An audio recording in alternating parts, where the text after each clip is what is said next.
Hello everybody, Bill here, that owl guy, that kayak guy, that fishing guy, apparently that car repair guy.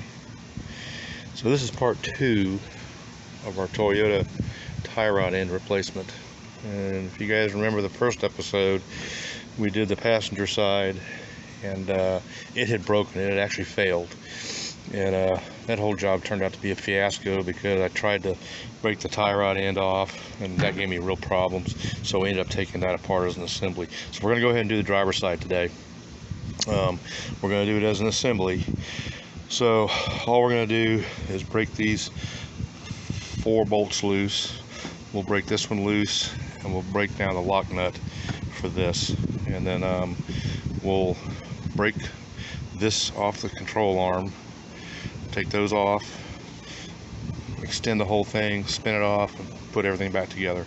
Okay, and that's probably going to be a more realistic as far as time goes if you guys end up doing this. So we're going to time each step. I'm not going to time putting the jack under the truck or pulling the tire off, because that's going to differ for everybody. But really, with only 4 bolts and 2 nuts, this shouldn't take too long for the general repair. One thing I do want to show you, and I just noticed this tie rod end, I got 2 different tie rod ends, and they actually came from 2 different manufacturers. Okay, I didn't realize that, but this one does not have a castle nut on it.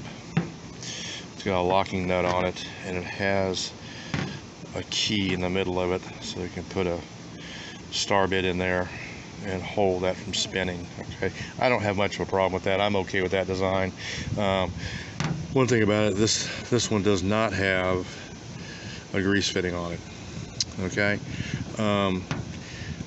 honestly, with as many miles as I have on this truck, I'm not too concerned about that either. I've got 250,000 miles. I'll be lucky if I get another 150,000 miles out of the truck, so I can live with that. I'm not going to return this. I want to get this job done. So we're going to do this, walk you all through it one more time. Hopefully this goes easier than the last time. So let's get at it. Okay guys, so here's the tool you're going to need if you're doing this on the ground, which we are. Okay, a good sledgehammer. You may need a good crowbar. You need a pickle fork for your ball joint. I've got a pair of dikes and a pair of needle nose and a pick, just to help me get the cotter pin out. Okay, got a 13/16 socket that I'm not going to need. I don't know why that's there. Got a 14mm deep socket, 1/2" drive ratchet, and a 1/2" drive breaker bar. May or may not need that socket or the ratchet. I do have a 3/8 drive with a 14mm on it. That's going to be for the bolts for the ball joint itself, the 4 bolts.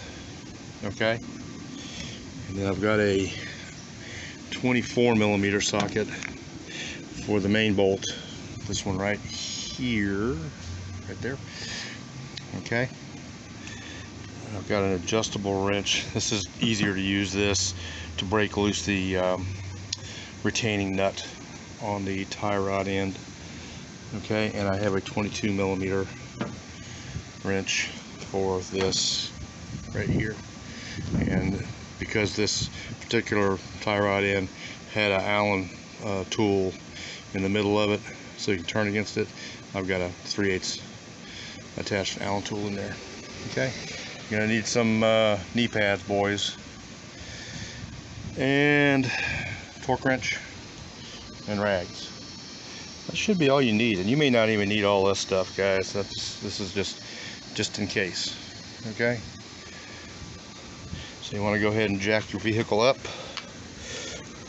first, wheel set straight, and go ahead and lock your rear brakes, and go ahead and break your tire loose, and we'll go from there. Okay, once you got your car jacked up safely and stabilized, go ahead and get some penetrating oil and spray on that nut And then down in here, you can't hardly see them, but the 4 bolts that go into the bottom of this. Spray these 4 bolts, and go ahead and you can spray the actual nut up here with some penetrating oil just to make your life a little bit easier. And if you can get in there, get some penetrating oil around this surface, so hopefully it'll soak into this, make your life easier. Okay, so we've got that bolt broken loose, we've got the 4 bolts down in there broken loose, and we got that one broken loose and the cotter pin taken out. And we spent about 7 minutes. So now we're going to move our jack, put it underneath this, put some pressure on this, get our pickle fork in there, try and bust it loose, and then we should be able to take everything apart. Alright, so once you got your stuff loosened up, you want to go ahead and put your jack underneath the main bolt to the ball joint. You want to apply pressure on that carefully, okay? And what I did is I backed that bolt out, or backed the nut off all the way to where the end of the bolt is flush with the end of the bolt, or end of the nut is flush with the end of the bolt. Put a little pressure on it, put my pickle fork in there, and 3 good wraps, and man, it popped right loose. When you do this, if you're doing the driver's side, when you put your pickle fork in there, you want to have your wheels turned all the way to the right, okay? That'll give you room right here to get your pickle fork in. Okay, so that went relatively easy. Okay, took 3 or 4 minutes to get those 4 bolts out. Here's the ball joint, and now all you got to do is just unscrew this assembly, and we'll start putting the other one back together. Okay, so we got a mess going on down here, but everything's back together. Once it's done, all you got to do is torque everything down.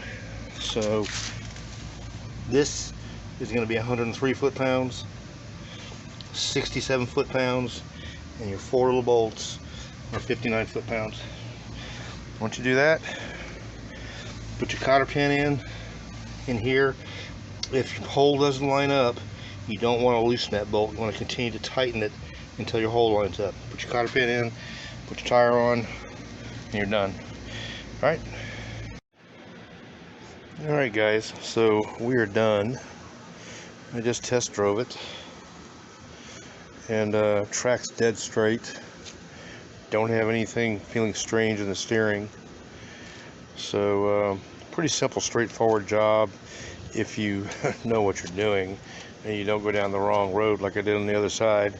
The entire job took me about 1 hour and 15 minutes. That includes moving the jacks around, taking the tire off, putting the tire back on, and all that stuff.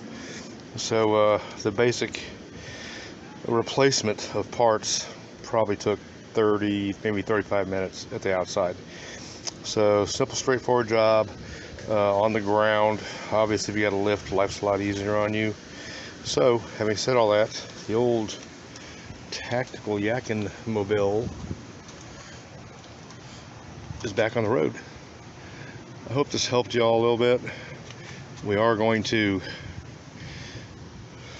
do the front upper ball joints in the next couple of weeks. Obviously the front end's pretty well wore out, so we're going to do that, and then at a later date we'll do the bushings, and we'll go from there. But guys, appreciate y'all watching. Hope this helps some of y'all.